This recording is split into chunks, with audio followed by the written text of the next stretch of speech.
میرے दादा Allahabad high court में फौजदारी वकील थे। कहा करते थे कि 3 इंच की जबान होती है जो इंसान को जमीन से 6 फुट ऊपर या 6 फुट नीचे ले जा सकती है। फर्द की हद तक ऐसा बहुत होता है, लेकिन जबान की वजह से किसी हुकूमत का तख्ता उलटते पहले नहीं देखा। ऐसा हुआ है बांग्लादेश में। 1971 की जंग में बांग्लादेश के लिए लड़ने वालों, उनके बच्चों और पोते पोतियों के लिए सरकारी मुलाजमतों में 30% कोटा के खिलाफ जब मुल्क भर के स्टूडेंट्स ने पुरअमन एहतजाज किया तो शेख हसीना ने बातचीत से मसला हल करने के बजाय कहा, ये कोटा हमारे फ्रीडम फाइटर्स के पोते पोतियों के लिए नहीं होगा तो क्या रजाकारों के पोते पोतियों के लिए होगा। बांग्लादेश में रजाकार से मुराद वो लोग हैं जिन्होंने 1971 में पाकिस्तान का साथ दिया। ये लफ्ज बांग्लादेश में गाली के बराबर है और इससे उनकी मुराद होती है गद्दार। बस इसी बात पर वहां के स्टूडेंट्स की हट गई। कहा, मुल्क भर के लाखों स्टूडेंट्स को ऐसे कैसे गद्दार कह दिया। जमीन से गद्दारी होती है, अपने हल्फ से गद्दारी होती है, अपना हक मांगना कैसे गद्दारी हो गया। वहीं से इनकलाब की लहर उठी जिसने शेख हसीना को 4 सूटकेसेस के साथ मुल्क से भागने पर मजबूर कर दिया। मामला शुरू होता है 2007 में, जब शदीद करप्शन पर खालदा जिया की हुकूमत गिराकर फौज की हिमायत वाली उबूरी हुकूमत कायम हुई। उस वक्त इंडिया के वजीर खारजा थे प्रणब मुखर्जी, जो बाद में वहां के सदर भी बने। वो अपनी किताब द कोलिशन ईयर्स में लिखते हैं कि 2009 में बांग्लादेश के जनरल मोइनू अहमद से इंडिया की ये डील हुई थी कि अगर वो शेख हसीना को पावर में आने दे तो उन्हें बतौर आर्मी चीफ सेफ एग्जिट दिया जाएगा।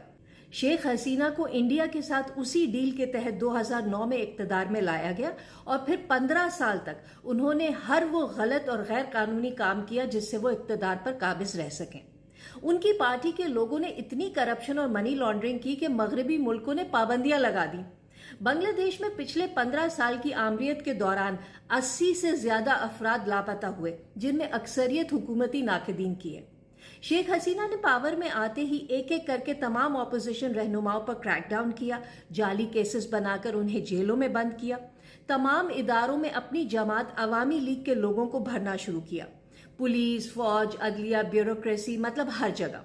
और इसके लिए कोटा सिस्टम इस्तेमाल किया। उसी गैर मुनसिफाना कोटा सिस्टम को खत्म करने का मुतालबा लेकर बांग्लादेश के स्टूडेंट्स सड़कों पर निकले।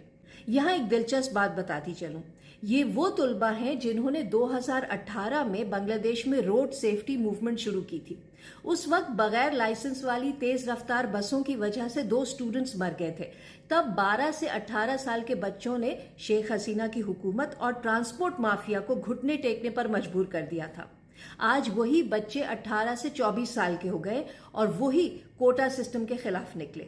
बांग्लादेश की कुल आबादी कोई 17.5 करोड़, उसमें से 2/3 नौजवान हैं। उन नौजवानों में से 40% बेरोजगार हैं। मतलब मुल्क में 4.5 करोड़ से ज्यादा नौजवान स्कूलों से बाहर या बेरोजगार हैं।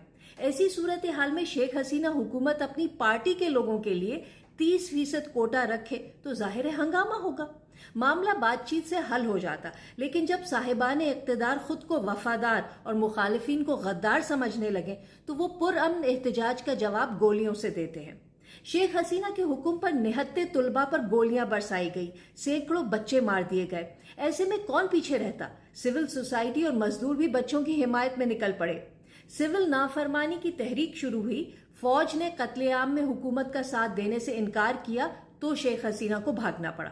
एक और दिलचस्प बात, जब ये तुलबा तहरीक शुरू हुई तो इसका कोई लीडर नहीं था, सब कुछ ऑर्गेनिकली हुआ। जुलाई में पुलिस के साथ झड़पों के बाद हुकूमत ने कई बार मोबाइल और इंटरनेट सर्विस बंद की, लेकिन इन बच्चों ने फिर भी मुल्क भर में मुजाहिरों और एहतजाज की तमाम कोऑर्डिनेशन बड़ी कामयाबी से की।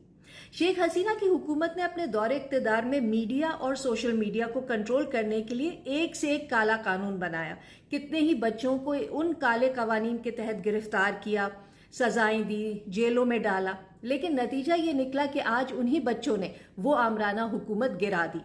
शेख हसीना पर पिछले कई साल से दबाव था कि जमात इस्लामी पर पाबंदी लगाए, लेकिन उन्होंने ये तुरुप का पत्ता बचा के रखा और अभी जब तुलबा तहरीक ने जोर पकड़ा तो जमात इस्लामी पर पाबंदी लगा दी ताकि दुनिया को ये कह सकें कि हंगामा आराई करने वाले मजहबी शिद्दत पसंद हैं।